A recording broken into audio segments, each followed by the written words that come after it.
اللہ تبارک و تعالی کے فرض کردہ امور میں سے اہم فرض زکوٰۃ بھی ہے۔ شریعت مطہرہ میں اس کے احکامات تفصیل سے بیان کیے گئے ہیں۔ مبلغ دعوت اسلامی و نگران مرکزی مجلس شورا حاجی محمد عمران اتاری سلمہ الباری نے 12 رجب المرجب بمطابق 25 جون 2010 کو عالمی مدنی مرکز فیضان مدینہ باب المدینہ کراچی میں ہونے والے ہفتہ وار سنت و بھرے اجتماع میں زکوٰۃ کی اہمیت کے موضوع پر سنت و بھرا بیان فرمایا۔ قرآن مجید میں نماز و زکوٰۃ کا ایک ساتھ 32 مرتبہ ذکر آیا ہے۔ اگر ہم اپنے مال سے زکوٰۃ نہیں نکالتے تو قانون قدرت کے خلاف کرتے ہیں۔ اللہ تبارک و تعالیٰ نے زکوٰۃ واجب کر دی، اب میں نے زکوٰۃ دینی۔ ارے کیوں آپ کھنچتے ہو یار، کیوں کھنچتے ہو؟ اتنی زکوٰۃ کیسے دوں گا؟ خدا سے ڈرو۔ ایک بہت بڑی تعداد ہے جو زکوٰۃ میں بخل کرتی ہے۔ اللہ فرماتا ہے ہمارے دیے ہوئے رزق میں سے ہماری راہ میں کچھ خرچ کر۔ غنی کو کہا گیا ہے کہ تم مستحق کو ڈھونڈو، یا مستحق ایڑیا رگڑ کر امیر کے پاس جاتا ہے اور امیر اس کو ستا کر دے رہا ہے۔ امیر سنت فرماتے ہیں کہ پہلے ان کو دو جو تمہارے قریبی رشتہ دار اور مستحق ہیں، اس سے جو بچ جائے تو میری دعوت اسلامی کو دے دو۔ دعوت اسلامی جہاں مناسب سمجھے وہاں نیک و جائز کام میں خرچ کرے۔ ہر کوئی امیر غریب سارے کہ میں کچھ نہ کچھ دعوت اسلامی کے مدنی کاموں میں اپنا مالی حصہ ضرور ملاؤں گا۔ اس بیان کی وی سی ڈی دعوت اسلامی کا اشاعتی ادارہ مکتبۃ المدینہ مختلف مواقع کے مناظر اور آواز کی مکسنگ کے ساتھ پیش کرنے کی سعادت حاصل کر رہا ہے۔ آپ بھی اس بیان کو اول تاخیر ملاحظہ فرمائیے۔ انشاءاللہ عز و جل زکوٰۃ کے بارے میں انتہائی اہم معلومات حاصل ہوں گی۔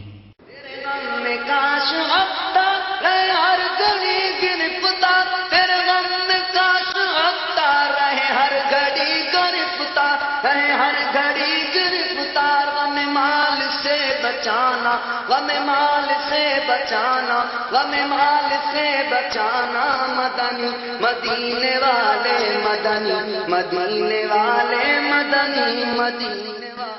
الحمد للہ رب العالمین والصلاة والسلام علی سید المرسلین، اما بعد فأعوذ باللہ من الشیطان الرجیم، بسم اللہ الرحمن الرحیم، الصلاة والسلام علیک یا رسول اللہ وعلی آلک واصحابک یا حبیب اللہ، الصلاة والسلام علیک یا نبی اللہ وعلی آلک واصحابک یا نور اللہ۔ نبی رحمت شفیع امت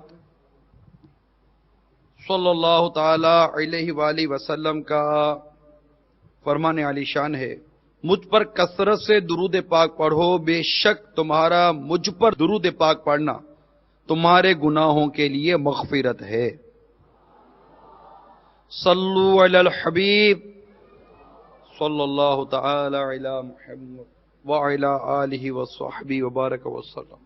حسب معمول دعوت اسلامی کے عالمی مدنی مرکز فیضان مدینہ باب المدینہ کراچی میں سنت و برا ہفتہ وار اجتماع مغرب کی نماز کے بعد شروع ہو چکا ہے۔ یوں تو باب المدینہ میں 4 اجتماعات ہو رہے ہیں اور ان میں ایک اجتماع عالمی مدنی مرکز فیضان مدینہ کا بھی شامل ہے۔ اس کے علاوہ ملک و بیرون ملک میں بے شمار مقامات پر بھی ہفتہ وار اجتماعات میں اسلامی بھائی اس وقت مدنی چینل کے ذریعے اس بیان میں شریک ہیں۔ نیز گھروں میں ناظرین بھی ہمارے ساتھ ہفتہ وار اجتماع میں ہیں۔ اللہ تعالی ہم سب کی حاضری اپنی بارگاہ میں قبول و منظور فرمائے اور ہماری مغفرت کا ذریعہ بنائے۔ میٹھے میٹھے پیارے پیارے اسلامی بھائیوں، دعوت اسلامی کے اشاعتی ادارے مکتبۃ المدینہ کی مطبوعہ مکتبۃ المدینہ کی شائع کردہ چھاپی ہوئی کتاب پرنٹڈ بک جہنم میں لے جانے والے اعمال کے صفحہ نمبر 553 553 پر ایک عبرت انگیز حکایت نقل ہے کہ تابعین کی ایک جماعت حضرت سیدنا ابو سنان رضی اللہ تعالی عنہ کی زیارت کے لیے گئی. جب یہ جماعت ان کی خدمت میں حاضر ہو کر بیٹھ گئی تو انہوں نے ارشاد فرمایا ہمارے ساتھ چلو، ہم اپنے ایک پڑوسی سے ملنے جا رہے ہیں، اس کے بھائی کا انتقال ہو گیا ہے، اس سے تعزیت بھی کر لیں گے. محمد بن یوسف فریابی رحمت اللہ تعالی علیہ فرماتے ہیں ہم ان کے ساتھ چل دیے. جب اس شخص کے پاس پہنچے تو اسے اپنے بھائی پر بہت زیادہ گریہ و زاری کرتے اور روتے ہوئے پایا.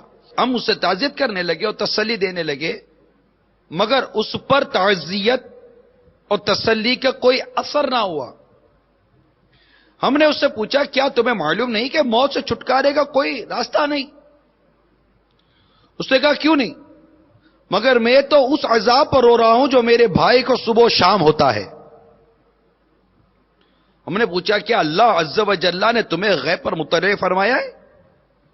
اس نے کہا نہیں، مگر جب میں نے اسے دفنایا اور قبر کی مٹی برابر کر دی اور لوگ واپس پلٹ آئے تو میں اس کی قبر کے پاس بیٹھ گیا. اچانک اس کی قبر سے یہ آواز آئی، وہ کہہ رہا تھا آ لوگو، آ لوگ عذاب کا سامنا کرنے کے لیے مجھے تنہا چھوڑ گئے. حالانکہ میں روزے رکھتا اور نماز پڑھتا تھا، میں روزے رکھتا اور نماز پڑھا کرتا تھا. پھر وہ شخص کہنے لگا اس کی بات نے مجھے رلا دیا. پھر میں نے اس کی حالت دیکھنے کے لیے قبر سے مٹی ہٹائی تو قبر میں آگ کو دہکتے ہوئے پایا اور اس کی گردن میں آگ کا توق دیکھا تو بھائی کی محبت مجھ پر غالب آ گئی. میں نے وہ توق اس کے گلے سے نکالنے کے لیے اپنا ہاتھ آگے بڑھایا تو میری انگلیاں اور ہاتھ جل گیا. پھر اس شخص نے ہمیں اپنا ہاتھ نکال کر دکھایا، وہ جل چکا تھا. پھر اسے بتایا میں نے اس پر مٹی ڈالی اور لوٹ آیا. اب میں اس کے حال پر کیوں نہ روں اور غم کیوں نہ کروں؟ میں نے اسے پوچھا تمہارا بھائی دنیا میں کون سا عمل کیا کرتا تھا؟ تو اسے بتایا وہ اپنے مال کی زکات ادا نہیں کرتا تھا. ہم نے کہا یہ واقعہ تو اللہ عز و جل کے اس فرمان کی تصدیق کرتا ہے جو سورہ آل عمران پارہ نمبر 4 کے اندر موجود ہے، اور جو بخل کرتے ہیں اس چیز میں جو اللہ نے انہیں اپنے فضل سے دی ہرگز اسے اپنے لیے اچھا نہ سمجھیں بلکہ وہ ان کے لیے برا ہے. ان قریب وہ جس میں بخل کیا تھا قیامت کے دن ان کے گلے کا توق ہوگا. ترجمہ کنز ایمان بیان کیا. جبکہ تمہارے بھائی کو اس کی قبر ہی میں قیامت تک کے لیے عذاب شروع ہو گیا. پھر ہم اس کے پاس سے لوٹ کر رسول اکرم نور مجسم شائع بنی آدم صلی اللہ تعالی علیہ وسلم کے صحابی حضرت سیدنا ابو ذر رضی اللہ تعالی عنہ کے پاس حاضر ہوئے اور اس شخص کا واقعہ سنا کر عرض کی غیر مسلم بھی مرتے ہیں، کفار بھی مرتے ہیں، ہمیں اس پر کوئی عذاب نظر کیوں نہیں آتا؟ انہوں نے ارشاد فرمایا ان لوگوں کے جہنمی ہونے میں تو کوئی شک نہیں، جبکہ اللہ عز و جل مومن کا عذاب تمہیں اس لیے دکھاتا ہے کہ تم عبرت حاصل کرو. صلو علی الحبیب توبوا الی اللہ صلو علی الحبیب. میٹھے میٹھے اور پیارے پیارے اسلامی بھائیوں، مدنی چینل کے ناظرین، مختلف مقامات پر ہفتہ وار اجتماع میں جمع ہو کر سننے والے اسلامی بھائیوں، زکوٰۃ نہ دینے کا عذاب آپ نے ابھی ملاحظہ کیا، اور بڑی مستند کتاب سے، بڑے مستند بزرگوں سے اس حکایت کو نقل کیا گیا. اس میں ہمارے لیے بے شمار عبرت کے مدنی پھول ہیں. اس شخص کی یہ پکار کہ میں روزے رکھتا تھا، میں نمازیں بھی پڑھتا تھا، یعنی وہ نمازی بھی تھا، روزے دار بھی تھا، اس کے باوجود زکوٰۃ ادا نہ کرنے پر اس پر عذاب قبر مسلط ہوا.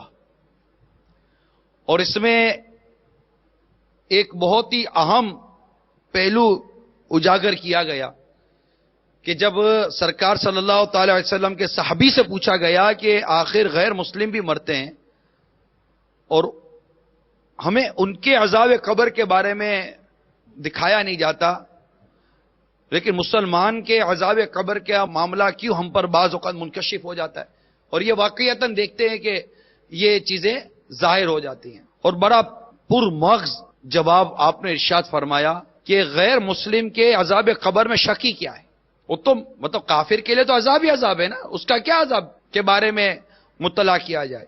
یہاں تو مسلمانوں کو چونکا دینے کے لیے، مسلمانوں کی عبرت کے لیے، مسلمانوں کو سبق حاصل کرنے کے لیے، اور مسلمانوں کو ان واقعات سے اپنی اصلاح کے مدنی پھول حاصل کرنے کے لیے یہ سارے مناظر دکھائے جاتے ہیں۔ قرآن پاک کی وہ آیت کریمہ اس کے بعد نقل کی گئی ہے، ترجمہ کنز الایمان اس میں لکھا گیا ہے، تو جس نے دیکھا تو اپنے بھلے کو، اور جو اندھا ہوا اپنے برے کو، اور میں تم پر نگہبان نہیں۔ تو یہ واقعات جس کو دکھایا گیا، اس کے ذریعے تابعین تک، تابعین کے ذریعے صحابی سے گفتگو کرتے ہوئے یہ واقعہ ہم تک پہنچا، اور اس میں واضح طور پر یہ بیان کیا گیا کہ زکوٰۃ ادا نہ کرنے کے سبب اس پر یہ آگ کا عذاب مسلط کر دیا گیا، اور اس کے بھائی کا ہاتھ بھی جل کر سیاہ ہو گیا۔ اور اس کے ضمن میں ہم نے قرآن پاک کے ارشادات سے بھی استفادہ کیا۔ تو میرے میٹھے اور پیارے اسلامی بھائیوں، بالخصوص مسلمانوں کی ایک بہت بڑی تعداد ان دنوں میں اپنی زکوٰۃ نکالتی یا کیلکولیشن کرتی ہے۔ وہ زکوٰۃ کا جو سال پورا ہوتا ہے تو وہ زیادہ تر ان دنوں کو بھی کاؤنٹنگ میں رکھا جاتا ہے کہ جناب رمضان میں یا شعبان میں لوگوں تک زکوٰۃ پہنچا دی جائے۔ لیکن جہاں زکوٰۃ کی کیلکولیشن کرنے والے، زکوٰۃ کو نکالنے کے لیے تیاری کرنے والے لوگ ہیں، ان میں دو طبقے بھی مزید ہمیں ملتے ہیں۔ ایک وہ جو زکوٰۃ مکمل طور پر دیتے نہیں ہیں، بڑی تنگ دلی کے ساتھ دیتے ہیں، پوری بھی نہیں دیتے، رگا رگا کر دیتے ہیں، تکلیف دے دے کر دیتے ہیں، ستا کر دیتے ہیں، اور پوری بھی نہیں دیتے۔ زکوٰۃ کی جو کیلکولیشن ہے اس کو شریعت کے مطابق کرنے کا بھی اس قدر سلیقہ ہر ایک کو نہیں ہوتا۔ میں یہ نہیں کہتا کہ سب کو نہیں ہوتا، ہر ایک کو نہیں ہوتا۔ اور زکوٰۃ کی پراپر کیلکولیشن کے لیے ہر کوئی اہل علم سے، علماء اہل سنت سے، دارالفتا اہل سنت سے یوں رجوع کرتا ہو کہ جناب اب میں اس کو کس طرح کیلکولیشن کروں۔ کوئی ایک بات کا فارمولہ تیار ہو جائے تو پھر کوئی اتنا زیادہ پرابلم نہیں ہوتا، لیکن پھر راستے بہت ڈھونڈتا ہے بندہ، کیونکہ بخل اس پر چونکہ غالب ہوتا ہے۔ اور زکوٰۃ ادا نہ کرنے والے پر تو بخل کا 100% اطلاق ہے نا، کہ اس اب بخیل ہونے کے آپ کو رہا نہیں، جو زکوٰۃ ہی نہیں دیتا اس کے بخیل ہونے میں کوئی شک نہیں ہے کہ یہ بخیل ہے، اور اپنے مال کو بعدوں کا چھپاتا بھی ہے، اپنے مال کو پوری کیلکولیشن نہیں کرتا۔ اب زکوٰۃ ایک ایسی چیز ہے کہ کوئی بھی آپ کے مال کو کیلکولیشن کرنے کے لیے آئے گا تھوڑی کوئی۔ آپ کہیں گے جناب میں نے 1 کروڑ روپے کی زکوٰۃ نکالی ہے تو 1 کروڑ کی زکوٰۃ آپ کی بنتی ہوگی، وہ تو آپ جانے اور آپ کی کیلکولیشن جانے۔ یہ ایک ایسی عبادت ہے کہ جو آپ جانتے ہیں کہ آپ نے زکوٰۃ کی کیلکولیشن کرنی ہے، جبکہ آپ مالک ہیں، اور آپ کے پاس سونا چاندی، بینک بیلنس اور دیگر جو اسے مطلب مال نامی ہوتا ہے اور چیزیں جو ہوتی ہیں۔ کیونکہ میرا اس وقت پوائنٹ آف ویو یا میرا موضوع اس وقت زکوٰۃ کے مصارف یا کن کن اشیاء پر زکوٰۃ ہے، کیا اس کی کیلکولیشن ہے، چونکہ یہ میرا موضوع نہیں ہے۔ انشاءاللہ عز و جل اس پر بھی مدنی چینل کے ذریعے، دیگر مبلغین کے ذریعے مکمل طور پر انشاءاللہ آگاہی دی جائے گی۔ مکمل طور پر ایک پورا خصوصی مدنی مکالمہ ہوگا جس کا موضوع زکوٰۃ ہوگا، جس میں زکوٰۃ کی تمام تر پہلو پر انشاءاللہ تعالی بڑی سیر حاصل بحث کی جائے گی، اور اسلامی بھائیوں تک مکمل طور پر کوشش کی جائے گی کہ معلومات فراہم کر دی جائے۔ میرا موضوع زکوٰۃ کے ادا کرنے میں جو سستی کرتے ہیں اور یا دیتے نہیں ہیں، کیلکولیشن مکمل نہیں کرتے، زکوٰۃ دبا لیتے ہیں، تو آپ نے زکوٰۃ دبا لی، کسی کو نہیں پتا۔ آپ نے کہا میری 1,00,000 روپے کی زکوٰۃ بنتی ہے، ٹھیک ہے، 1,00,000 کی بنتی ہوگی، ہمیں کیا پتا کہ آپ کی 10,00,000 کی بنتی ہے۔ آپ نے کہا میرے پاس زکوٰۃ ہی واجب نہیں ہے، زکوٰۃ ہی فرض نہیں ہے، ٹھیک ہے، نہیں ہوگی، آپ کہہ رہے تو نہیں ہوگی۔ ہم تو آپ کی کوئی پراپرٹی یا مالیات یا یہ چیز گنتی کرنے کے لیے تو آئے ہی نہیں ہے. لیکن ایک تعداد جو زکوٰۃ ادا نہیں کرتی یا چھپاتی ہے, پوری ادا نہیں کرتی, مال دبا لیتی ہے, وہ غور سے سنیں کہ مسلم شریف کی حدیث ہے کہ سیدنا ابو ہریرہ رضی اللہ تعالی عنہ سے مروی فرماتے ہیں کہ رسول اکرم صلی اللہ تعالی علیہ وسلم نے فرمایا, جو شخص سونے چاندی کا مالک ہو اور اس کا حق ادا نہ کرے تو جب قیامت کا دن ہوگا اس کے لیے آگ کے پتر بنائے جائیں گے اور ان پر جہنم کی آگ بھڑکائی جائے گی اور ان سے اس کی کروٹ اور پیشانی اور پیٹھ داغے جائیں گے, پیٹھ داغی جائے گی. جب ٹھنڈے ہونے پر آئیں گے پھر ویسے ہی کر دیے جائیں گے. یہ معاملہ اس دین کا ہے جس کی مقدار 50,000 برس ہے. قیامت کا عذاب بیان ہو رہا ہے یہاں تک کہ بندوں کے درمیان فیصلہ ہو جائے. اب وہ اپنی راہ دیکھے گا, خواہ جنت کی طرف جائے یا جہنم کی طرف. اور اونٹ کے بارے میں فرمائے, کیونکہ اونٹ بھی ایک مال ہے, جانوروں پر بھی زکوٰۃ کی ایک اپنی کیلکولیشن ہے. اور اب بھی جانوروں کا کاروبار کرنے والے کم نہیں ہیں. جانور رکھتے ہیں, جانور بیچتے ہیں, جانور کی ایک پوری ٹریڈنگ ہے. کیٹل فارم ایک پورا بزنس ہے. جیسے زراعت ہے, زمین سے فصل جو اگتی ہے اس کی زکوٰۃ ہے, مال کی ہے, جانوروں کی ہے, مال تجارت جو ہوتا ہے. اور اونٹ کے بارے میں فرمایا جو اس کا حق نہیں ادا کرتا قیامت کے دن ہموار میدان میں لٹا دیا جائے گا اور وہ اونٹ سب کے سب نہایت فربا ہو کر آئیں گے, پاؤں سے اسے روندیں گے اور منہ سے کاٹیں گے. جب ان کی پچھلی جماعت گزر جائے گی پہلے لوٹے گی. اور گائے اور بکریوں کے بارے میں فرمایا کہ اس شخص کو ہموار میدان میں لٹائیں گے اور وہ سب کے سب آئیں گی, نہ ان میں مرے ہوئے سینگ کی کوئی ہوگی, نہ بے سینگ کی, نہ ٹوٹے ہوئے سینگ کی, اور سینگوں سے ماریں گی اور ان کے اپنے پاؤں سے روندیں گے. اور اسی کی مثل دیگر صحیحین میں جو صحیح روایت ہیں, کتابیں ہیں, وہ اس کے متعلق بھی روایتیں نقل کی گئی. تو میرے میٹھے اور پیارے اسلامی بھائیوں, اب بھی کوئی نہیں دیکھ رہا, ابھی کوئی نہیں دیکھ رہا. ہر ایک جہاں سے میں اس وقت بیان کر رہا ہوں, میرے سے لے کر نیچے اسلام میں بیٹھے ہیں, یہاں سے لے کر اب کونے تک, مدنی چینل کے ذریعے یہاں تک, آگے پیچھے جہاں جہاں سن رہے ہیں, اسلامی بہنیں سن رہی ہیں, جہاں جہاں سنا جا رہا ہے. ہر کوئی غور کرے, مجھ پر اللہ تبارک و تعالیٰ نے زکوٰۃ واجب کر دی, اب میں نے زکوٰۃ دینی. یہ اللہ تعالیٰ نے مجھے مال دیا ہے, اس مال پر اللہ تعالیٰ نے مجھ پر زکوٰۃ واجب کی ہے, مجھ پر زکوٰۃ فرض کی ہے. میں انتہائی دیانت کے ساتھ کہ مجھے تو اللہ کو جواب دینا ہے نا, اللہ کو جواب دینا ہے, حساب دینا ہے. جسے قیامت کے حساب کا خوف ہو اور جس سے عذاب جہنم کا ڈر ہو, ایسا ڈر جیسا ڈر ہونے کا حق ہے. یوں تو ہر کوئی کہے گا کہ مجھے جہنم سے خوف ہے, اور ہونا بھی چاہیے. لیکن اس جگہ پر آ کر کہ جہاں اللہ کی راہ میں مال خرچ کرنا ہے, بندہ بخل کرتا ہے. کوئی مانگنے کے لیے آئے تو دیتا نہیں ہے, دیتا ہے تو ستا کر دیتا ہے, غور نہیں کرتا. اللہ تبارک و تعالیٰ کا یہ مجھ پر کتنا بڑا احسان ہے, کتنا بڑا احسان ہے کہ اللہ تعالیٰ نے مجھے مال دیا ہے. ایک زکوٰۃ لینے کے لیے آیا ہے, ایک زکوٰۃ دینے کے لیے جا رہا ہے, زکوٰۃ دینے کے لیے جا رہا ہے. وہ غور نہیں کرتا کہ اللہ تعالیٰ نے مجھے یہ مقام عطا کیا, اللہ تعالیٰ نے مجھے سعادت عطا کی ہے کہ میرے پاس یہ مال ہے, اور میں اس مال کو ادا کر کے اللہ تعالیٰ کو راضی کرنے کی کوشش نہیں کروں گا. زکوٰۃ دینے کی فضیلتیں, زکوٰۃ دینے کے فضائل کتنے, ذرا بندہ اس پر غور کرے تو اس کی آنکھیں کھل جائیں. اور پھر یہ دیکھا جائے کہ زکوٰۃ میں حکمتیں کتنی پوشیدہ ہیں. اب غور کریں, قدرتی بات ہے کہ اللہ کی راہ میں جب مال خرچ کیا جائے تو خرچ کرنے سے اللہ کی راہ میں بڑھتا ہے. مثال, اگر عالم اپنا علم خرچ نہ کرے تو اس سے ہاتھ دھو بیٹھتا ہے, علم خرچ کرنے سے بڑھتا ہے.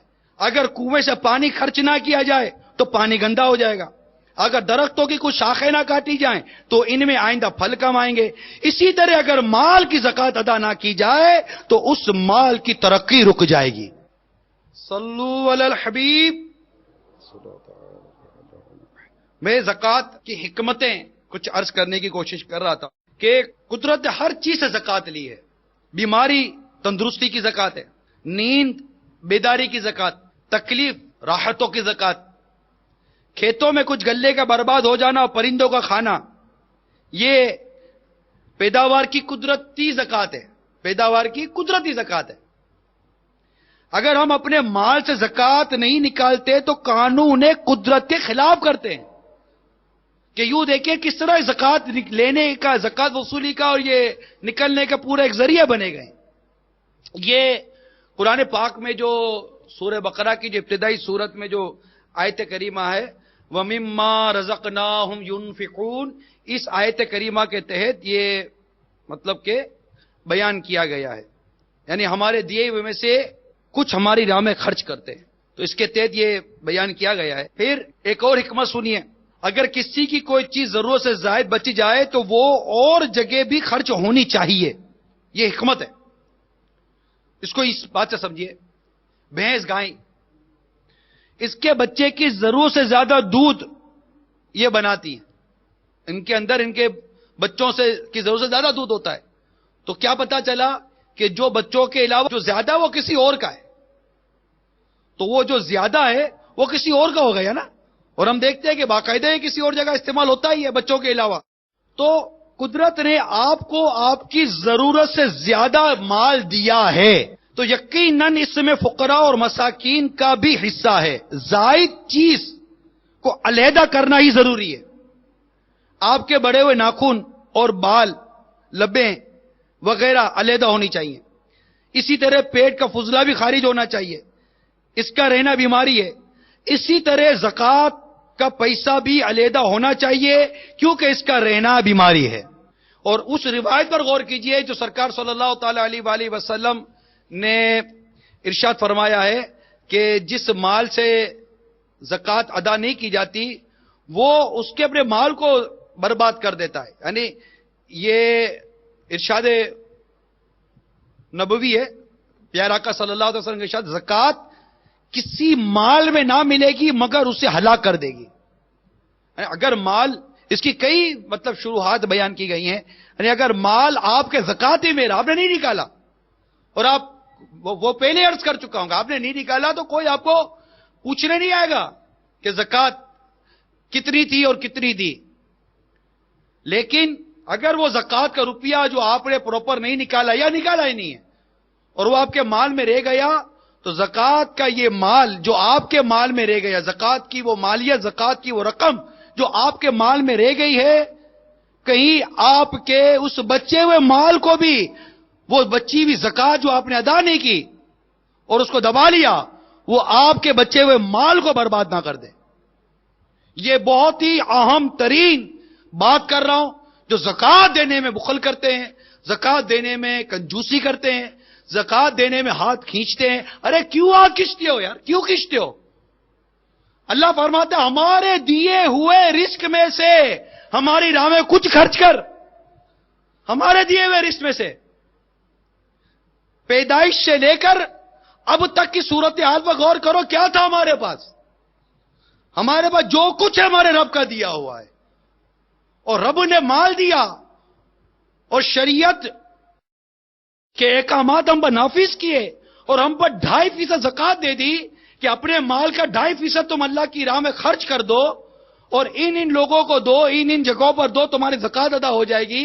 پھر زکوٰۃ دینے کے ثواب الگ بیان کیے، زکوٰۃ دینے کے فضائل الگ بیان کیے کہ میرے دیے ہوئے رزق میں سے میری راہ میں خرچ کرو تو میں تمہیں ثواب بھی دوں گا۔ قربان جاؤ میرے رب کی رحمت پر، قربان جاؤ رب کی رحمت پر کہ مال دیتا رب ہے، مال دیتا رب ہے، احکام دیتا رب ہے، توفیق دیتا رب ہے۔ جو دے رہے اللہ کی توفیق سے دے رہے ہیں اور اس دینے پر بھی ثواب دیتا رب ہے۔ ہمارا کیا ہمارا کیا؟ کچھ بھی نہیں، خامخواہ بخل کرنا اور یہ سوچ کر مال نہ دینا کہ یہ میرا ہے۔ جس رب نے دیا ہے وہ لینے پر قادر ہے، جس رب نے دیا وہ لینے پر قادر ہے۔ اگر آپ یہ سوچ کر مال نہیں دیتے، یہ سوچ کر مال دباتے ہو کہ میں کیسے دے دوں، تو ڈرو رب کے غضب سے۔ وہ قادر مطلق ہے، وہ قہار ہے، وہ جبار ہے، وہ بے نیاز ہے۔ اسے اپنی رحمت سے تمہیں دیا، اپنے فضل سے تمہیں دیا ہے۔ اگر تم اس کے احکام کی خلاف ورزی کرتے ہو اور اس کے بتائے ہوئے ارشاد کے مطابق اس کی راہ میں مال خرچ نہیں کرتے تو وہ رب ہے آن کی آن تمہارے مال کو واپس لے لے اور تمہیں اس پوزیشن پہ لا کر کھڑا کر دے کہ اب تم زکات مانگنے والے بن جاؤ گے. زکات دینے والے ڈرو اللہ سے. یہ زکات نہ دینے والوں خدا سے ڈرو. یہ مال تمہارا نہیں ہے, یہ مال میرے رب نے دیا ہے اور میرے رب نے فرمایا ہے کہ میرے ان بندوں کا اور ان مقامات کا حق ہے. یہ مال جو تمہیں میں نے دیا ہے اسے اتنا مال نکالو اس کو دے دو. میں نے آپ کو مال دیا اور آپ کو کہا کہ یہاں یہاں خرچ کر دینا. آپ کا کام کیا ہے یار؟ آپ کا کیا کام ہے کہ یہ لو یہ اپنے اوپر خرچ کرو, یہ لو یہ فلاں پر خرچ کرو؟ آپ کا کام کیا ہے؟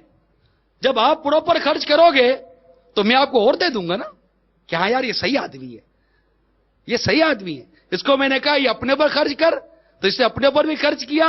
میں نے کہا یہ تم یہ کام کرنا, ویلفیئر کا کام کرنا, فلاں کام کرنا, مسجد بنانا, مدرسہ بنانا, غریبوں کی مدد کرنا, یہ تم نے اس پر کام کیا. ہاں یار یہ اچھا آدمی ہے, اس کو اور دیتا ہوں, اس کو اور دیتا ہوں, اس کو اور دیتا ہوں. اور اگر خیانت کرتا ہو, بددیانتی کرتا ہو تو اعتماد اڑ جاتا ہے. یہ میں ایک دنیاوی مثال دے رہا ہوں.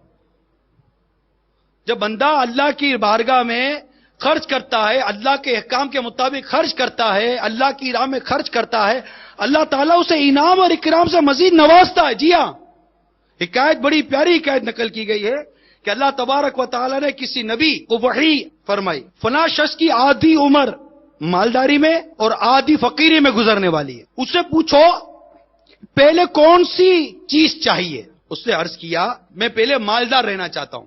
اس کے اوپر چھوڑا آدھی زندگی مالداری میں اور آدھی زندگی فقیری میں.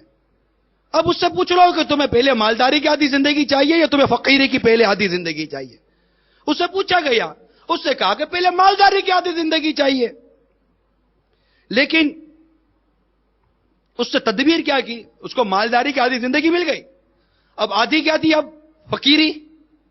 اس نے ترکیب کیا کی, حکمت عملی کیا کی کہ جتنا پیسہ اپنے نفس پر خرچ کرتا اتنا ہی بلکہ اس سے زیادہ فقراء اور مساکین پر خرچ کر دیتا. جب اس کی آدھی عمر گزر گئی تو اسی نبی علی نبینا علیہ الصلوۃ والسلام پر دوبارہ وحی آئی کہ چونکہ اس نے ہماری نعمتوں کا شکر ادا کیا اور شکر سے نعمتیں بڑھتی ہیں لہذا اس کی ساری عمر مالداری میں کٹے گی.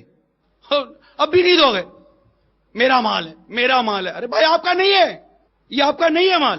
بغیر کپڑوں کے پیدا ہوئے تھے دنیا میں, وہ کر کے کھانے کے لیے رو رہے تھے. اس رب نے تن ڈھانپنے کو کپڑا دیا, اس رب نے پیٹ بھرنے کو روٹی دی ہے. بچپن سے مانگ مانگ کر بڑے ہوئے ہو, والد دیتے تھے, ماں دیتی تھی, والد دیتے تھے, ماں دیتی تھی, اور ہمارے حصے کا اللہ تعالیٰ ہمارے ماں باپ کو دیتا تھا, وہ ہم کو دیتے تھے. اور آج جب آپ بڑے ہو گئے اور کچھ کام کر لیا, کچھ سونا مل گیا, کچھ چاندی مل گئی, کچھ ڈالر, کچھ پاؤنڈ, کچھ روپیز مل گئے, کچھ درہم دینار مل گئے, کچھ انڈسٹری, کچھ پراپرٹی بن گئی, اور آپ کا مال کھڑا ہو گیا اور آپ کا جنا کارخانہ کھڑا ہو گیا, آپ دولت مند بن گئے. اور اب جب زکات کی باری آتی ہے, زکات اتنی زکات کیسے دوں گا؟ ارے یہ مال آپ کا ہے کب؟ نکالو اس میں سے زکات دو. زکات کی بات ہو رہی ہے, ابھی تو نفلی صدقات کو تو چھیڑ ہی نہیں رہا ہوں, اس کی تو گفتگو ہو ہی نہیں رہی ہے, تو موضوع ہی الگ ہے. تو زکات یہ اپنے مال سے الگ ہونا یہی لازمی ہے. ہمارے مال میں زکات نہیں ہونی چاہیے, نہیں ہوگی نا. یہ زکات, یہ مال دینا ہی ایسا ہے کہ نعرہ بھی کم لگے گا انشاءاللہ کا, کہ مال نکالنا جو ہے نا. یہ زکات کے بارے میں فیضان زکات میں لکھا ہے کہ زکات کو اللہ تبارک و تعالیٰ نے نماز کے ساتھ بیان کیا, اور فیضان زکات کتاب میں لکھا ہے کہ قرآن مجید میں نماز و زکات کا ایک ساتھ 32 مرتبہ ذکر آیا ہے. 32 مرتبہ. اتنا زور دیا ہے اللہ تعالیٰ نے مال خرچ کرنے پر, اتنا زور دیا, اتنی ترغیب ہے قرآن پاک کے اندر. آیات کے ذریعے ہمیں ترغیب دی گئی, ہمیں زور دیا گیا ہے کہ آپ اللہ کی راہ میں مال خرچ کرو, کیونکہ اس سے نکلتا نہیں, جیب سے نکلتا ہی نہیں ہے. جانے کے لیے ہاتھ یوں چلا جاتا ہے, نکالنے کے لیے ہاتھ نکلتا ہی نہیں ہے، نکلتا ہی نہیں ہاتھ کہ دو دو دو دو نہیں دیتے، اپنے مال پہ خود سام بن جاتے ہو تو دینا پڑے گا۔ اسی طرح آپ دیکھیے حکومتیں سہولیات دیتی ہیں، سب کچھ دیتی ہیں، سہولیات دیتی ہیں، ادارے بناتی ہیں، سب کچھ کرا کر آپ کے اوپر ٹیکس لگاتی، اور جو ٹیکس نہ دے وہ حکومت کا مجرم ہے، قانون توڑنے والا ہے۔ اسی طرح جو زکوٰۃ نہ دے وہ مجرم ہے، بہت بڑا مجرم ہے، وہ قانون شریعت کو توڑتا ہے۔ اسلام کی بنیاد ان 5 چیزوں پہ ہے، اس میں زکوٰۃ شامل ہے، وہ اسلام کی بنیاد کو ڈھا رہا ہے، پورے نظام کو، پورے سسٹم کو وہ برباد کر رہا ہے۔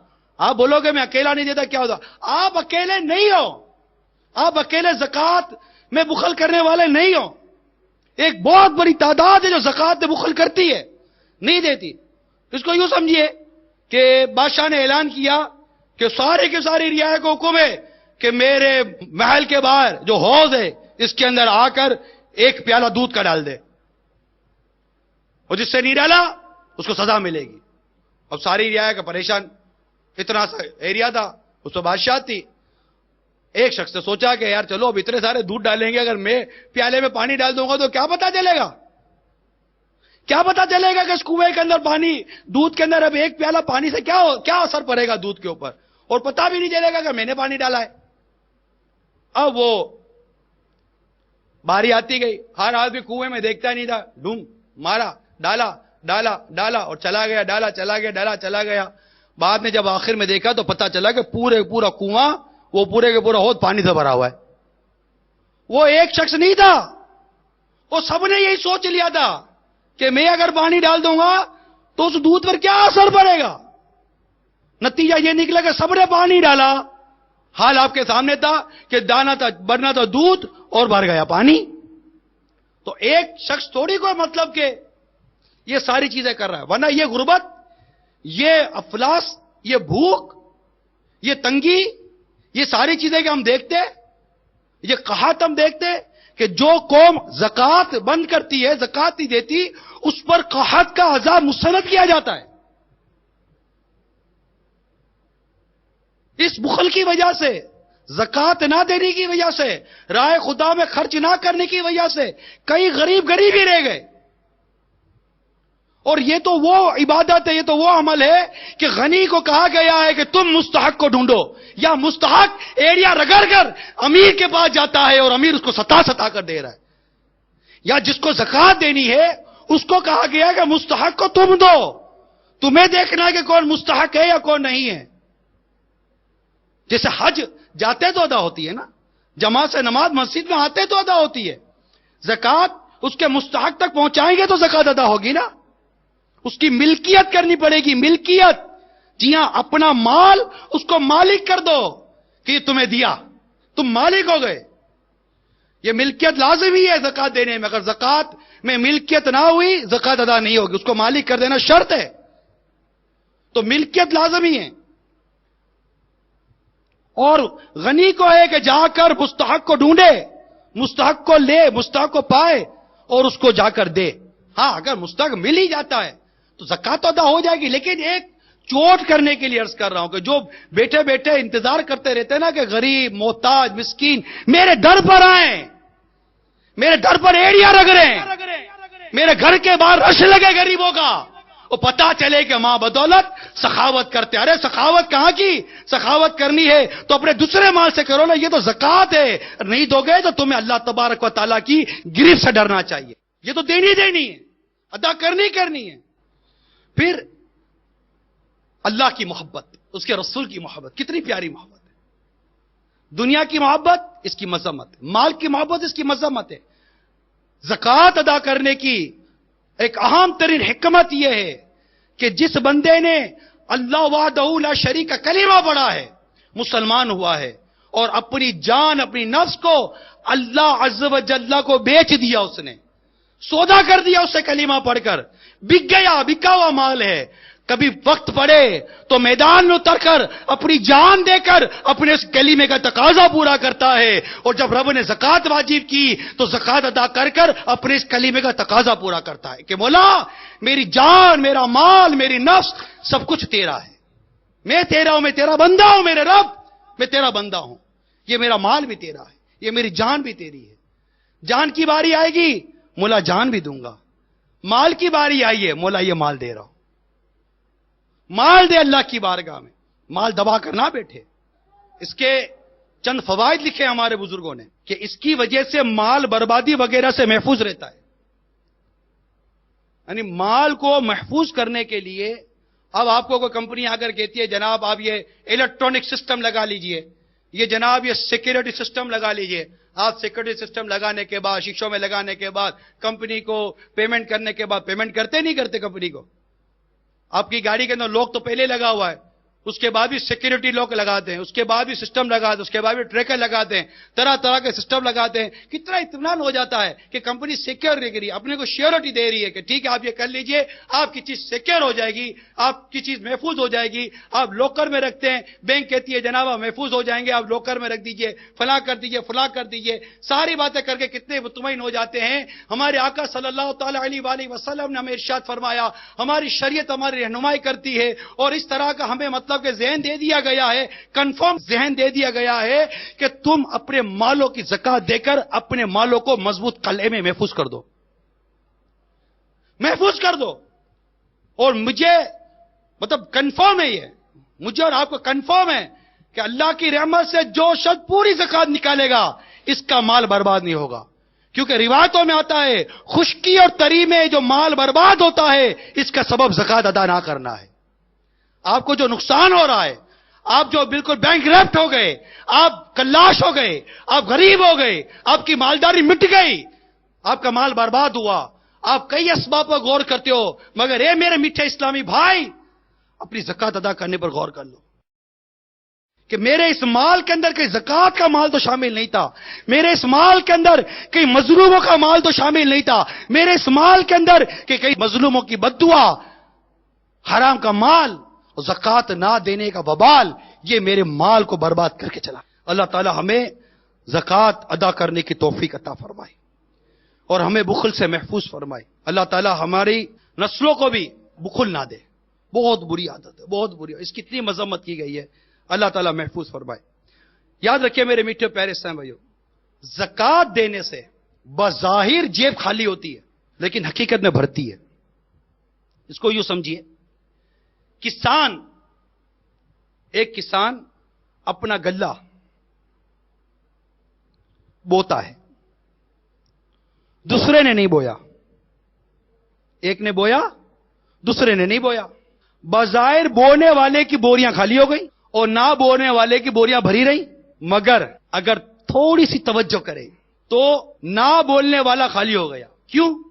کہ اس کے غلے کو چند روز میں جانور، چوہے، مہمان اور بال بچے وغیرہ سب خرچ کر لیں گے، اس کے بورے خالی ہو جائیں گے. اور جس نے بویا ہے اس کے بورے پہلے سے بھرے ہوئے اس کو ملیں گے. تھوڑے بورے بوتا ہے، اتنے سارے بورے پاتا ہے، اور جو رکھ لیتا ہے وہ ضائع ہو جاتا ہے. تو یہ ہمارے بزرگوں نے، ہمارے اسلاف نے ہمیں سمجھانے کی کوشش کی ہے کہ ان تمام چیزوں کو سمجھیں، اپنے مال کو برباد ہونے سے بچائیں، اپنی دنیا اور آخرت کو برباد ہونے سے بچائیں. اسی طرح اسلامی بہنیں سوچیں. ترمذی شریف، ابو داؤد شریف وغیرہ دیگر روایتوں میں اس طرح کے مضامین موجود ہیں کہ سرکار مدینہ صلی اللہ تعالی علیہ وسلم نے ام المومنین سیدتنا عائشہ صدیقہ رضی اللہ تعالیٰ عنہ کے ہاتھوں میں چاندی کے کنگن دیکھے تو دریافت فرمائی یہ کیا ہے؟ انہوں نے عرض کی یا رسول اللہ صلی اللہ تعالی وسلم، میں آپ کے لیے زینت اختیار کرتی ہوں. تو میرے آقا صلی اللہ تعالی علیہ وسلم نے فرمایا کیا تم اس کی زکات ادا کرتی ہو؟ انہوں نے عرض کی نہیں. ارشاد فرمایا یہ تمہیں جہنم کے لیے کافی ہے. یعنی ڈرایا جا رہا ہے، سمجھایا جا رہا ہے. اسی طرح ایک اور مقام پر عورتوں سے مخاطب ہوئے کہ اس کی زکات ادا کرنی چاہیے. تو جو اسلامی بہنوں کے پاس زیورات ہیں وہ اپنے زیورات کی زکات دیکھیں. جن اسلامی بھائیوں کے پاس بینک بیلنس ہے، پراپرٹی ہے، جو ایک سسٹم ہے اس سسٹم کے مطابق اپنی زکات کو کیلکولیٹ کریں. اب اسلامی بہنیں اپنے زیورات کو، ان تمام چیزوں کو کیلکولیٹ کریں. یاد رکھیے زکات شریعت میں اللہ عز و جل کے لیے مال کے ایک حصے کا جو شرع نے مقرر کیا ہے، مسلمان فقیر کو مالک کر دینا ہے. اور وہ فقیر نہ ہاشمی ہو، نہ ہاشمی کا آزاد کردہ غلام، اور اپنا نفع اس سے بالکل جدا کر لے. زکات فرض ہے، اس کا منکر، کافر اور نہ دینے والا فاسق اور قتل کا مستحق اور ادا میں تاخیر کرنے والا گناہگار اور مردود الشہادہ ہے، یعنی اس کی شہادت، اس کی گواہی معتبر نہیں ہے۔ یاد رکھیے زکوٰۃ اعلانیہ ظاہر طور پر دینا افضل ہے اور نفلی صدقہ چھپا کر دینا افضل ہے۔ یہ بارے شریعت میں کچھ عبارات تھی، تو آپ کی اور ہم سب کی معلومات کے لیے کچھ اس کو لے کر حاضر ہوا تھا۔ زکوٰۃ میں اعلان اس وجہ سے ہے کہ چھپا کر دینے میں لوگوں کو تہمت اور بدگمانی کا موقع ملے گا، نیز اعلان اوروں کے لیے باعث ترغیب ہے، اس کو دیکھ کر اور لوگ بھی دیں گے، مگر یہ ضرور ہے کہ ریا نہ آنے پائے کہ ثواب جاتا رہے گا، بلکہ گناہ اور استحقاق عذاب ہے۔ تو میرے میٹھے اور پیارے اسلامی بھائیوں،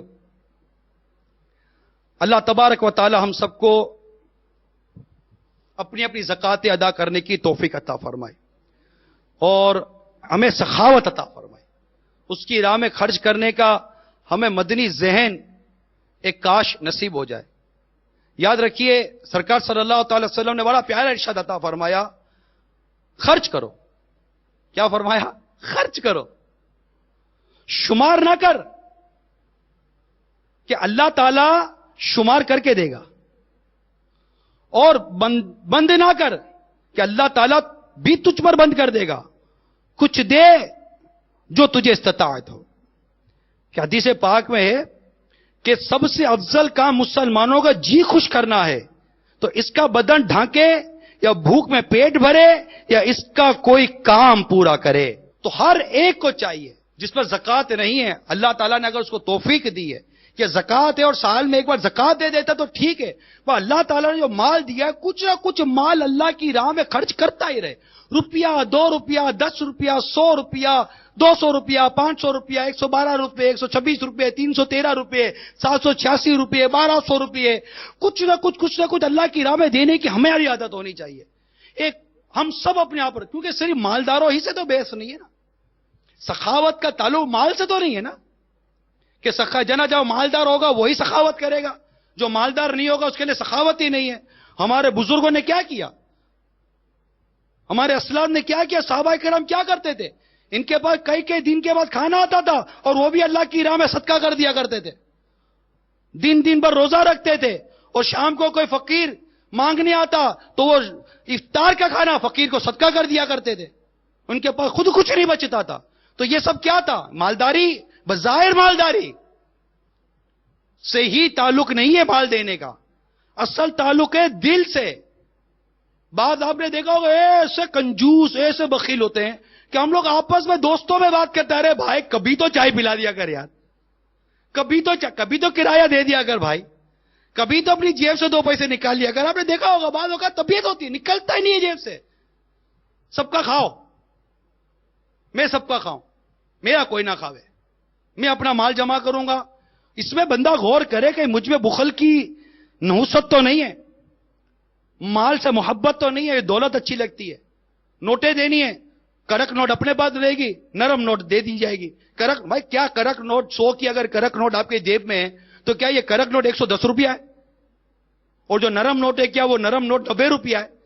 کرک نوٹ بھی 100 روپیہ ہے، نرم نوٹ بھی 100 روپیہ ہے۔ مسئلہ یہ ہے کہ میرے دل کے اندر کرک نوٹ، کیونکہ کرک ہے نئی تازی آئی ہے، خوبصورت لگ رہی ہے، بہت پیاری لگ رہی ہے، چمک ہے اسے، آنکھیں کھیرا ہو رہی ہے، میری مزہ آ رہا میرے کو نوٹ دیکھ کر، میرے جیب میں نوٹ ہوتی ہے تو مجھے بہار اور سکون نصیب ہو جاتا ہے، ٹینشن نہیں ہوتا۔ یہاں نوٹیں کم ہو گئی یا پیسہ کم ہو گیا یا بیلنس کم ہو گیا، میری طبیعت خراب ہو جاتی ہے۔ ارے نوٹوں کے پیچھے طبیعت اچھی اور خراب کرنے والوں، کبھی نیکیوں کے بارے میں سوچا کہ میری نیکیاں کم ہوتی ہیں، میری طبیعت پر کیا فرق پڑتا ہے، میرے گناہ بڑھ رہے ہیں، میری طبیعت پہ کیا فرق پڑ رہا ہے۔ نیکی اور ثواب، نیکی اور بدی، اچھائی اور برائی، ستھرا ہونا، پاکیزہ ہونا، ناپاک رہنا، ان تمام چیزوں سے کوئی غرض نہیں ہمیں، حلال حرام کی کوئی غرض نہیں ہمیں۔ مال آنا چاہیے، مال جیب میں، ہاں سکون ہے، مزہ آ رہا ہے، گھر میں بھی سکون ہے، بیوی بچوں کے ساتھ پیار سے بات کریں گے۔ اور جن کے گھروں میں ٹینشن ہے جا کر پوچھو، وہ کہتے ہیں کیا کرے، کاروبار نہیں ہے، کیا کرے، مال نہیں ہے۔ ارے مال اور کاروبار ہوگا تبھی حسن اخلاق آئے گا۔ کیا حسن اخلاق دولت سے خریدا جاتا ہے؟ کیا حسن اخلاق مال سے خریدا جاتا ہے؟ کیا نرمی مال سے خریدی جاتی ہے؟ کیا نرمی دولت سے خریدی جاتی ہے؟ کیا شفقت و محبت یہ ڈالر اور درہم اور دینار سے خریدی جاتی ہے؟ نہیں، اخلاق یہ خریدے نہیں جاتے. اخلاق تو اللہ کی عطا ہے، اللہ جسے چاہے عطا کر دے. ہم نے اپنی اخلاقیات کو دولت کے ساتھ باندھ دیا ہے. ہم نے ہمارے کردار کو دولت کے ساتھ باندھ دیا ہے. دولت آتی ہے تو کردار تبدیل ہو جاتا ہے، دولت جاتی ہے تو کردار تبدیل ہو جاتا ہے. یہ مال کی محبت ہے جو ہمیں زکوٰۃ ادا نہیں کرنے دیتی. یہ مال کی محبت ہے جو اللہ کی راہ میں خرچ نہیں کرنے دیتی. میٹھے میٹھے پیارے پیارے اسلامی بھائیوں، ہمیں اللہ کی راہ میں خرچ کرنے کا ذہن بنانا پڑے گا. اور یہ سسٹم جو اسلام نے ہمیں دیا ہے 2.5% اپنی زکوٰۃ دو، اس کو پراپر ادا کرنی پڑے گی. آپ دیکھیں اللہ تبارک و تعالی ہمیں توفیق دے. اگر میرے سارے غنی جن پر زکوٰۃ واجب ہو گئی، جن پر زکوٰۃ لازم ہو گئی، اگر یہ اپنی پراپر کیلکولیشن کے ساتھ اور درست مقام پر زکوٰۃ دے دے، انشاءاللہ عز و جل ہمارے معاشرے سے غربت، بھوک، پیاس، افلاس اللہ نے چاہا تو ختم ہو جائے گا. دیجیے اللہ کی. اور جو سب سے پہلے جن کا حق ہے، اللہ کے بندوں میں جن کا حق ہے، جو غربا مساکین ہے، جو آپ کے قریبی رشتہ دار ہیں، دیجئے. میرے امیر سنت اللہ تعالیٰ ان پر کروڑوں رحمت نازل فرمائے. ایک ایسا تاریخی جملہ فرمایا، ایک بانی تحریک، ایک بانی دعوت اسلامی جو دیکھتا ہے کہ میری تحریک کروڑوں اخراجات کے ساتھ چلتی ہے، لیکن جب زکوٰۃ اور عطیات، فطرہ اور کھالوں کے بارے میں ہمارا ذہن بنایا جاتا ہے تو امیر سنت فرماتے ہیں کہ پہلے ان کو دو جو تمہارے قریبی رشتہ دار اور مستحق ہیں، اس سے جو بچ جائے تو میری دعوت اسلامی کو دے دو. ارے کون کہتا ہے یہ؟ کون کہتا ہے یہ؟ میرا پیر کہتا ہے. یہ میرا پیر کہتا ہے. اللہ کی کروڑوں رحمت ہو. تو آپ دعوت اسلامی کو اپنی زکوٰۃ، اپنے عطیات، اپنے فطرے، چاہے وہ سالانہ زکوٰۃ کے نام پر ہوں، ماہانہ ڈونیشن کے نام پر ہو، نفلی عطیات کے نام پر ہو، کچھ بھی دیجئے. اور دیکھیے ہمارے بزرگوں نے اہل علم کو اور اس معاملے میں جہاں علم کی خدمت ہو دینا بڑا پسند کیا. حضرت عبداللہ ابن مبارک رحمت اللہ تعالی علیہ جو میرے امام اعظم کے زبردست شاگرد رشید، بہت بڑے عالم ہیں، ان کی سیرت کے بارے میں لکھا ہے کہ اہل علم لوگوں کے ساتھ خاص طور پر بھلائی کرتے. ان سے عرض کی گئی آپ سب کے ساتھ ایک سا معاملہ کیوں نہیں رکھتے؟ فرمایا میں انبیاء علیہم السلام کے بعد عام لوگوں سے نہ کہ صحابہ سے، علماء کے سوا کسی کے مقام کو بلند نہیں جانتا. انبیاء، صحابہ، پھر علماء کا مقام ہے. ایک بھی عالم کا دھیان اپنی حاجت کی وجہ سے بٹے گا تو وہ صحیح طور پر خدمت دین نہ کر سکے گا. دینی تعلیم پر اس کی درست توجہ نہ ہو سکے گی، لہذا انہیں علمی خدمت کے لیے فارغ کرنا افضل ہے. کتنی میٹھی اور پیاری اور ستھری بات بتائی ہے حضرت عبداللہ ابن مبارک رحمت اللہ تعالی علیہ نے. اور ایک بہت ہی پیارا مقام بتایا ہے کہ دین کی خدمت، یعنی آپ لوگوں کی جو رشتہ داروں کی خدمت بالکل جو ہے جن کو فوقیت ہے ان کو ہے، لیکن آپ دیکھیے کہ ہمارے ان عطیات سے، ہمارے ان زکوٰۃ سے، ہمارے ان ڈونیشن سے دین کے کام کو کتنا نفع پہنچے. البتہ ہمیں اللہ کی راہ میں خرچ کرنے کا ذہن رکھنا چاہیے، اور اللہ کی راہ میں خرچ کرنے سے یاد رکھیے مال گھٹتا نہیں ہے، مال بڑھتا ہے. یہ ذہن بنا لیں. اور دعوت اسلامی کی سنت و بھرے مدنی ماحول میں اپنے عطیات دیجیے. الحمدللہ عز و جل اس مدنی ماحول میں جامعۃ المدینہ 100 سے زیادہ جامعۃ المدینہ ہے.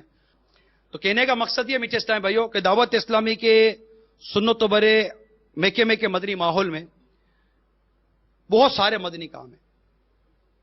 اور دعوت اسلامی بالخصوص یہ رجب، شعبان اور رمضان اور پھر بقر عید کے اندر کھالوں کے ذریعے عطیات جمع کرتی ہے.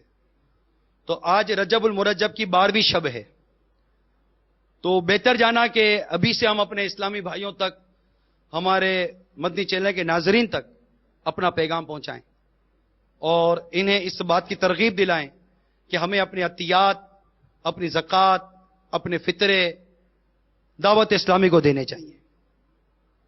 ذمہ داران دنیا بھر میں جہاں جہاں ہوتے ہیں وہ ان تک اپروچ کریں، ان سے رابطہ کریں اور انہیں اپنے مدنی کاموں کے بارے میں بتائیں، انہیں عطیات کے بارے میں بتائیں، تاکہ یہ جب مدنی کام سنیں گے، مدنی کام دیکھیں گے، خود مدنی چینل دکھائیں. میں نہیں سمجھتا کہ مدنی چینل دیکھنے کے بعد اب دعوت اسلامی کے مدنی کاموں کے حوالے سے کسی کے ذہن میں کوئی بھی شبہات ہو.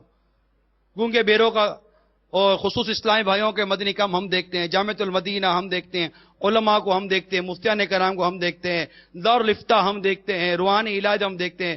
جو سنتوں کی خدمت دعوت اسلامی کے ذریعے ہو رہی ہے، اللہ تعالیٰ ہمارے امیل سنت کو سلامت رکھے، یہ کسی سے ڈھکی چھپی نہیں ہے. ظاہر ہے کہ اتنا بڑا سسٹم، کتنا بڑا سسٹم ہے، اس کی جھلک دیکھیں گے آپ،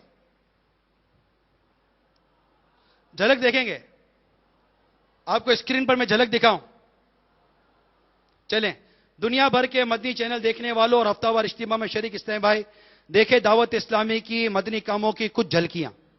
اللہ عز و جل کی رحمتوں، میٹھے میٹھے مصطفیٰ صلی اللہ تعالی علیہ وآلہ وسلم کی عنایتوں، صحابہ کرام علیہ مردوان کی برکتوں، اولیاء اعظام رحمت اللہ تعالی علیہم کی نسبتوں، علماء و مشائخ اہل سنت دامت فیوزہم کی شفقتوں، اور امیر اہل سنت دامت برکاتہم العالیہ کی شب و روز کوششوں کے نتیجے میں باب المدینہ کراچی سے اٹھنے والی مدنی تحریک دعوت اسلامی کا مدنی پیغام دیکھتے ہی دیکھتے باب الاسلام سندھ، پنجاب، خیبر پختونخوا، کشمیر، بلوچستان اور پھر ملک سے باہر ہند، بنگلہ دیش، عرب امارات، سری لنکا، برطانیہ، آسٹریلیا، کوریا، جنوبی افریقہ، یہاں تک کہ تادم بیان دنیا کے متعدد ممالک میں پہنچ چکا ہے. کفار میں تبلیغ، لاکھوں بے عمل مسلمان نمازی اور سنتوں کے عادی بن چکے ہیں. مختلف ممالک میں کفار بھی مبلغین دعوت اسلامی کے ہاتھوں مشرف با اسلام ہوتے رہتے ہیں.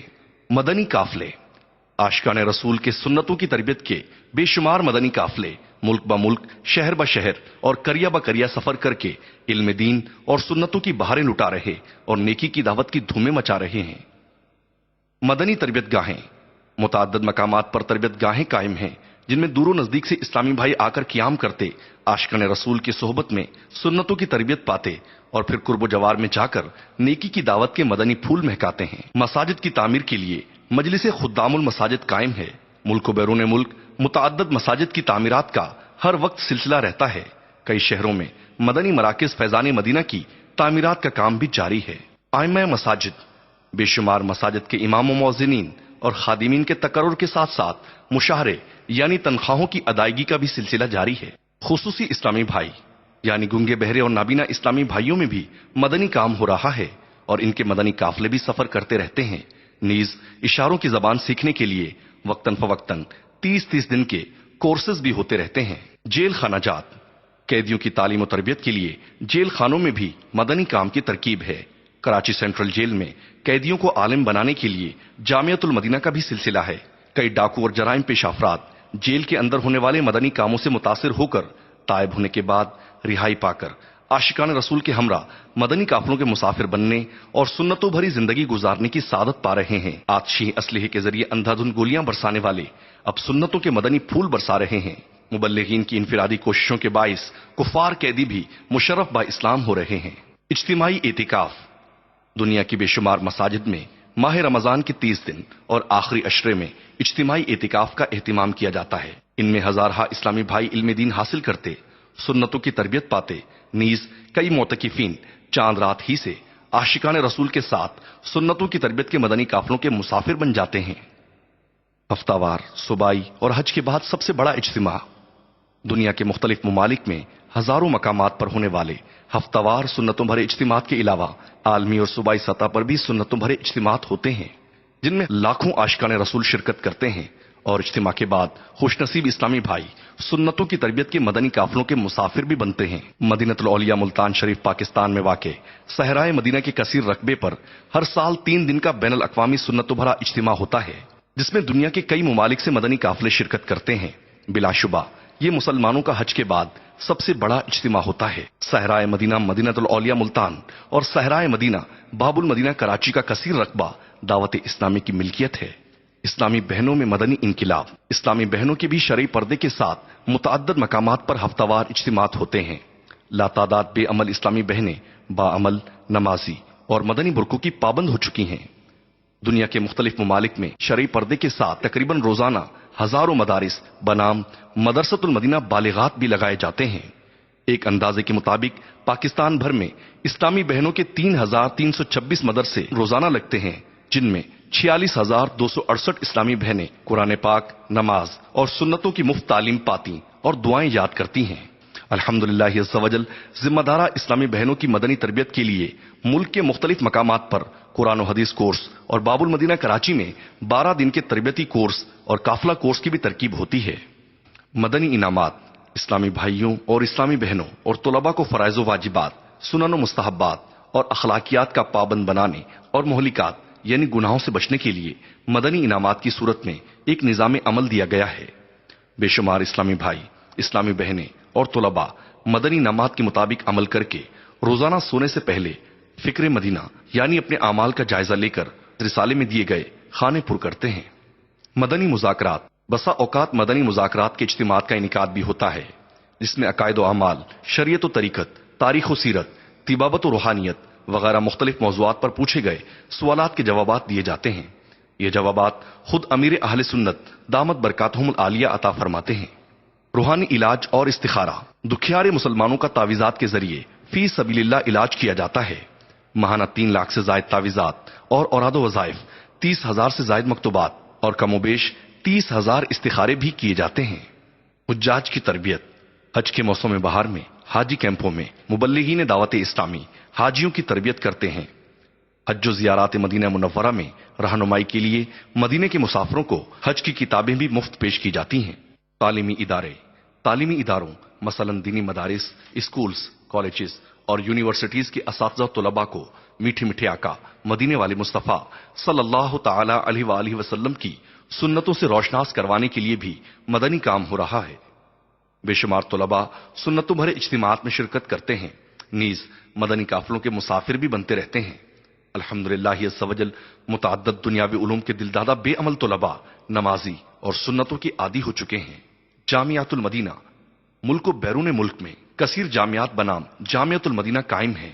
ان کے ذریعے لاتعداد اسلامی بھائیوں کو حسب ضرورت قیام و طعام کی سہولتوں کے ساتھ درس نظامی یعنی عالم کورس اور اسلامی بہنوں کو عالمہ کورس کی مفت تعلیم دی جا رہی ہے۔ اہل سنت کے مدارس کے ملک گیر ادارے تنظیم المدارس پاکستان کی جانب سے لیے جانے والے امتحانات میں برسوں سے تقریباً ہر سال دعوت اسلامی کے جامعات کے طلباء اور طالبات پاکستان میں نمایاں کامیابی حاصل کر کے بسا اوقات اول، دوم اور سوم پوزیشن حاصل کرتے ہیں۔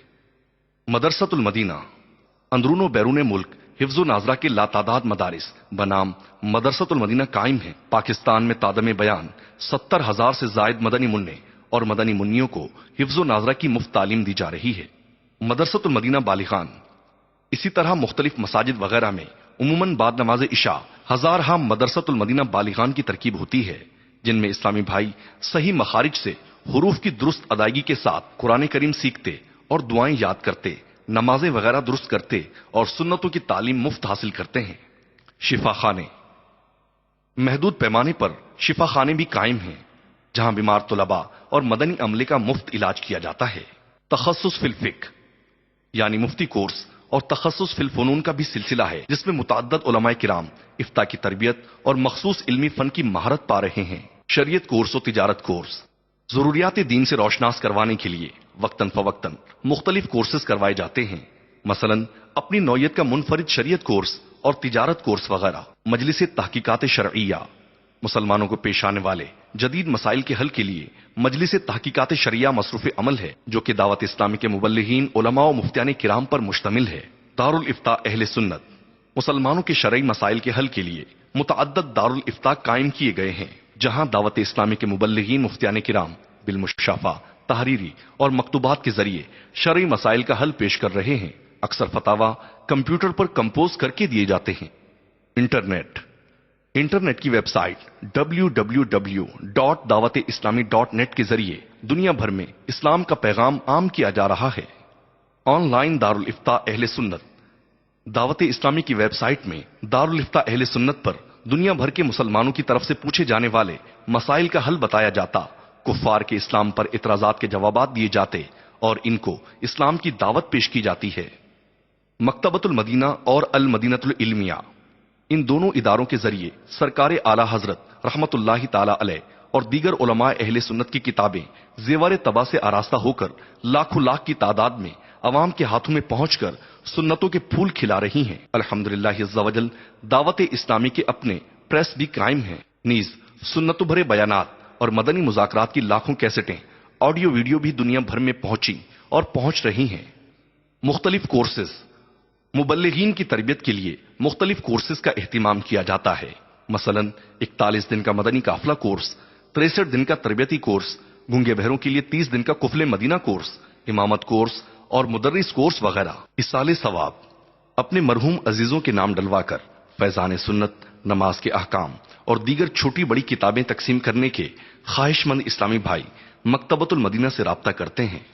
مکتبۃ المدینہ کے بستے شادی بیاہ اور دیگر خوشی و غمی کے مواقع پر اہل خانہ کی طرف سے مفت کتابیں بانٹنے کے لیے مکتبۃ المدینہ کے بستے یعنی اسٹال لگائے جاتے ہیں۔ یہ خدمت مکتبے کا مدنی عملہ خود پیش کرتا ہے، آپ صرف رابطہ فرمائیں۔ مجلس تراجم مکتبۃ المدینہ سے شائع ہونے والے مختلف رسالوں کے مختلف زبانوں میں تراجم کر کے اسے دنیا کے کئی ممالک میں بھیجنے کی ترکیب کی جاتی ہے۔ بیرون ملک اجتماعات دنیا کے کئی ممالک میں سنتوں بھرے اجتماعات کا انعقاد کیا جاتا ہے، جہاں ہزاروں مقامی اسلامی بھائی شرکت کرتے ہیں۔ نیز ان اجتماعات کی برکت سے وقتاً فوقتاً غیر مسلم مسلمان ہو جاتے ہیں، پھر ان اجتماعات سے ہاتھوں ہاتھ مدنی قافلے راہ خدا عز و جل میں سفر اختیار کرتے ہیں۔ مدنی چینل ملک و بیرون ملک اس کی بہاریں جوبنوں پر ہیں۔ کئی کفار دولت ایمان سے مالا مال ہوئے، نہ جانے کتنے بے نمازی بنے، متعدد افراد گناہوں سے تائب ہوئے اور سنتوں بھری زندگی کا آغاز کیا۔ الحمدللہ عز و جل یہ ایک ایسا 100% اسلامی چینل ہے کہ اس کے ذریعے گھر بیٹھے اچھا خاصا علم دین سیکھا جا سکتا ہے۔ مجلس رابطہ اہم سیاسی، سماجی، کھیل اور دیگر فنون لطیفہ سے تعلق رکھنے والی شخصیات کو دعوت اسلامی کا پیغام پہنچانے کے لیے مجلس رابطہ مصروف عمل رہتی ہے۔ مجلس مالیات پروفیشنل اکاؤنٹنٹ اور ذمہ داران کی زیر نگرانی دعوت اسلامی کی آمدن اور اخراجات کی دیکھ بھال کے لیے مجلس مالیات بھی قائم ہے۔ مجھے اپنی اور ساری دنیا کے لوگوں کی اصلاح کی کوشش کرنی ہے۔ صلو علی الحبیب۔ تو میٹھے میٹھے اور پیارے پیارے اسلامی بھائیوں، یہ جو ابھی آپ نے دعوت اسلامی کی جھلکیاں دیکھی، یہ جھلکیاں ہی تھی۔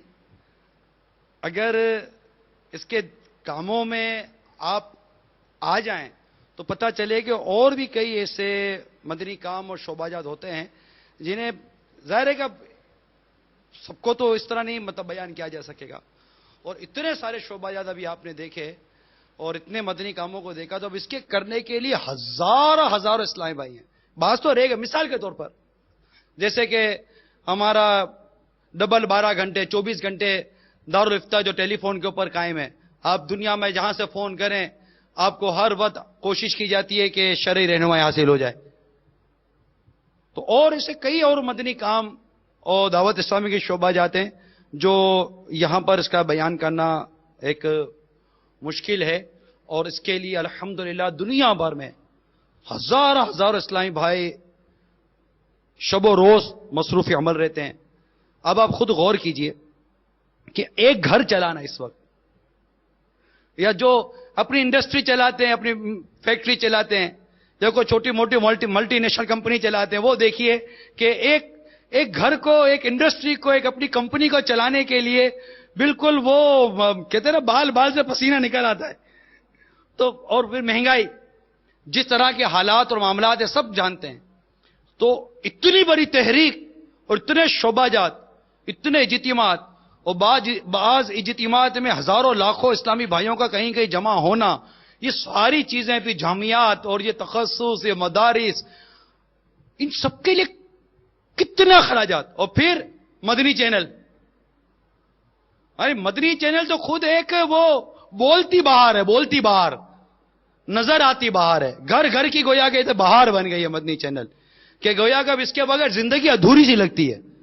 لائٹ چلی جائے گھر کے اندر تو شاید اندھیرے کا صدمہ ہوتا ہو یا نہ ہوتا ہو، مدنی چینل بند ہو جانے کا بعدوں کا صدمہ بہت ہوتا ہے. یعنی کوئی جیسا بھی اجتماع دیکھ رہا ہے اور لائٹ چلی جائے تو اندھیرے ہو جانے اور پنکھا بند ہو جانے کا شاید اتنا صدمہ نہیں ہوگا جتنا یہ اجتماع مدنی چینل پہ بند ہو گیا اس کا صدمہ ہوگا.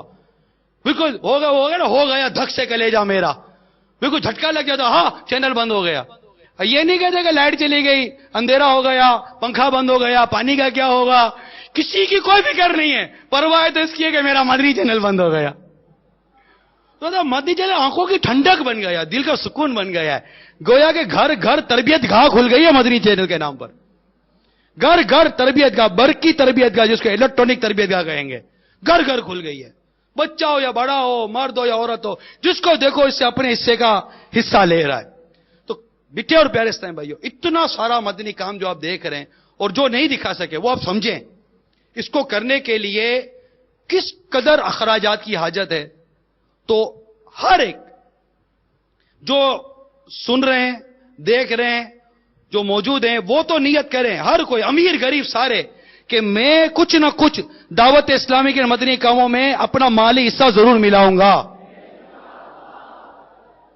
یہ جہاں جہاں اجتماع میں اسلام میں بیٹھے نا، چاہے جو بھی بیٹھے ہوئے ہیں، سارے اپنے لیے نیت کریں کہ ہم اپنا جو مجھے میرے رب نے استطاعت دی، توفیق دی، میں اپنا حصہ تو میں اپنے مدنی اپنی دعوت اسلامی کو ضرور دوں گا، اور ایک ایک سے رابطہ کر کے عطیات وصول بھی کروں گا. جاؤں گا ان کو انشاءاللہ دکھاؤں گا. اللہ نے چاہا، ہماری کوشش ہے کہ اس طرح کی وی سی ڈی، دعوت اسلامی کا تعارف کیے ویڈیو وی سی ڈی مکتبۃ المدینہ پر شائع کریں. انشاءاللہ وہ لیجئے گا، پھر اس کو بانٹتے رہیے گا انشاءاللہ عز و جل. تو ایک مدنی التجا آپ سے کرتا چلوں کہ عطیات، فطرہ، زکوٰۃ، صدقات یا قربانی کی کھالیں جب بھی دیں، آپ اپنے رشتہ داروں، پڑوسیوں اور دوستوں پر بھی انفرادی کوشش فرما کر ان کے عطیات اور قربانی کی کھالیں. جب قربانی کی کھالوں کا موسم ہے کہ قربانی کی کھالیں بھی آپ کو دینی پڑیں گی. دیں گے نا بھائی؟ انشاءاللہ. تو قربانی کھالیں بھی دعوت اسلامی کے مدنی مرکز پر پہنچا کر یا عطیات پہنچا کر کسی ذمہ دار بھائی کو دے کر یا مدنی مرکز پر فون کر کے کسی اسلامی بھائی کو طلب فرما کر انہیں عنایت فرما دیجئے. دینے کے بعد رسید ضرور حاصل کیجئے. اللہ عز و جل ہم سب کا سینہ مدینہ بنائے. یاد رکھیے، قربانی کھالیں اور نفلی عطیات یہ کلی اختیارات، یعنی کسی بھی نیک اور جائز کام میں خرچ کیے جائیں، اس نیت سے عنایت فرمایا کریں. کیونکہ اگر مخصوص کر کے دیا، مثلا کہا کہ یہ دعوت اسلامی کے مدرسے کے لیے ہے، تو اب مسجد یا کسی اور مد یعنی عنوان میں اس کا استعمال کرنا گناہ ہو جائے گا. لینے والے کو بھی چاہیے کہ اگر کسی مخصوص کام کے لیے بھی چندہ لے تو احتیاطاً کہہ دیا کرے کہ ہمارے یہاں مثلا دعوت اسلامی میں اور دینی کام ہوتے ہیں، آپ ہمیں کلیتاً اختیارات دے دیجئے کسی نیک اور جائز کام میں، نہیں کام میں خرچ کرنے، جو بھی میں نے بیان کیا، تاکہ یہ رقم دعوت اسلامی جہاں مناسب سمجھے، تاکہ رقم دعوت اسلامی جہاں مناسب سمجھے وہاں نیک اور جائز کام میں خرچ کرے. زکوٰۃ اور فطرے میں کلی اختیارات لینے کی حاجت نہیں. زکوٰۃ اور فطرے میں کلی اختیارات لینے کی حاجت نہیں، کیونکہ یہ شرعی حیلے کے ذریعے استعمال کیے جاتے ہیں. تو میرے میٹھے پیارے اسلامی بھائیو، اب انشاءاللہ عز و جل خوب مدنی عطیات جمع کریں گے، اور انشاءاللہ عز و جل جیسے کہ ایک مدنی کام بیان بھی ہوا، وہ ہے اجتماعی اعتکاف. ابھی رمضان مبارک میں 30 دن کا اعتکاف بھی ہوگا. تو آج تو ملک بھر کے مختلف ہفتہ وار اجتماع میں اسلامی بھائی جمع ہیں. اب دن قریب ہیں، ابھی رمضان آیا کہ آیا. انشاءاللہ زندگی نے ساتھ دیا تو ہم بھی رمضان کو پائیں گے، اور مدنی عطیات کرتے ہوئے انشاءاللہ عز و جل ہم بھی اجتماعی اعتکاف میں شرکت کی سعادت حاصل کریں گے. تو 30 دن کا اعتکاف بھی ہوگا اور انشاءاللہ 10 دن کا سنت اعتکاف بھی ہوگا. ایک اسلامی بھائی کے بیان کا خلاصہ ہے کہ کلیان یعنی مہاراشٹر ہند کی میمن مسجد میں تبلیغ قرآن و سنت کی عالمگیر غیر سیاسی تحریک دعوت اسلامی کی جانب سے رمضان مبارک میں ہونے والے اجتماعی اعتکاف میں ایک نو مسلم نے، جو کہ کچھ عرصہ قبل ایک مبلغ دعوت اسلامی کے ہاتھوں مسلمان ہوئے تھے، اعتکاف کی سعادت حاصل کی. سنتوں بھرے بیانات، کیسٹ اجتماعات اور سنتوں بھرے حلقوں نے ان پر خوب مدنی رنگ چڑھایا. اعتکاف کی برکت سے دین کی تبلیغ کے عظیم جذبے کا روشن چراغ ان کے ہاتھوں میں آ گیا. چونکہ ان کے گھر کے دیگر افراد ابھی تک غیر مسلم تھے اور کفر کی اندھیری وادیوں میں بھٹک رہے تھے، چنانچہ اعتکاف سے فارغ ہوتے ہی انہوں نے اپنے گھر والوں پر کوشش شروع کر دی. دعوت اسلامی کے مبلغین کو اپنے گھر بلوا کر دعوت اسلام پیش کروائی. الحمدللہ عز وجل والدین، 2 بہنوں اور 1 بھائی پر مشتمل سارا خاندان مسلمان ہو کر سلسلہ عالیہ قادریہ رضویہ عطاریہ میں داخل ہو کر غوث پاک کا مرید بن گیا. تو انشاءاللہ عز وجل اعتکاف بھی کریں گے اور خوب اعتکاف کی برکتیں بھی حاصل کریں گے انشاءاللہ عز وجل. اللہ تعالی ہم سب کو عمل کرنے کی توفیق عطا فرمائے اور سنتوں بھرے میکے مدنی ماحول سے وابستگی عطا فرمائے. تو پیارے اسلامی بھائیوں، عطیات دعوت اسلامی کو دینے آپ کو مدنی چینل کے ذریعے انشاءاللہ عز وجل اس کے نام، ایڈریسز وغیرہ بتا دیے جائیں گے. البتہ دعوت اسلامی کی ویب سائٹ www.dawatislami.net پر آپ مزید معلومات حاصل کر سکتے ہیں. دعوت اسلامی کے مدنی مرکز کا فون نمبر 4921-389 4921-389 4921-390 4921-391. باہر سے بیرون ملک سے فون کرنے والے 009-221 اس نمبر پر فون کر کے آپ مزید معلومات حاصل کر سکتے ہیں. اللہ تعالی ہم سب کو دعوت اسلامی کو مدنی عطیات دینے اور اس کے لیے جمع کرنے کی توفیق عطا فرمائے. آمین بجاہ النبی الامین صلی اللہ تعالی علیہ وسلم. اللہ تعالیٰ نے انسانیت کو بے شمار فضیلت و مراتب سے نوازا.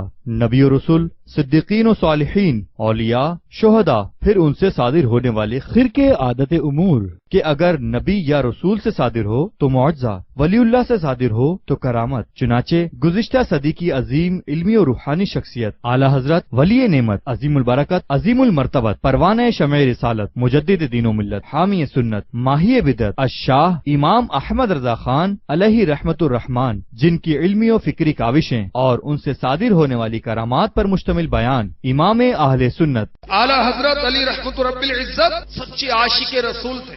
آپ کو اللہ تعالیٰ نے بے شمار خوبیوں سے مالا مال کیا. آپ ولی اللہ تھے، آپ مفتی بن گئے تھے، فتاوا آپ نے لاکھوں لکھے. علماء حرمین طیبین نے 14ویں صدی کا مجدد قرار دیا.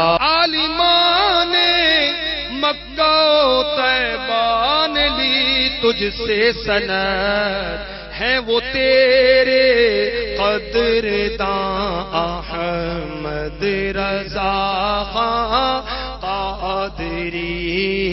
اپنے رب عز و جل کی یاد سے غافل نہیں ہوتے، زبردست عاشق رسول تھے. میرے پیر و مرشید سیدی اعلی حضرت علی رحمت رب العزت نے مجھے خواب میں آ کر یہ بشارت دے دی ہے، میں ہر جمعرات کو اس وقت اپنے اسی کمرے یعنی بریلی سے مدینہ منورہ حاضری دیتا ہوں. جو نبی کا ہو جائے اس کی کل خدائی ہے. اہل سنت کے سروں پر دائماں رکھے خدا، تجھ کو با امن و امان احمد رضا خان. دعوت اسلامی کا اشاعتی ادارہ مکتبۃ المدینہ مختلف مواقع کے مناظر اور آواز کی مکسنگ کے ساتھ اس VCD کو پیش کرنے کی سعادت حاصل کر رہا ہے.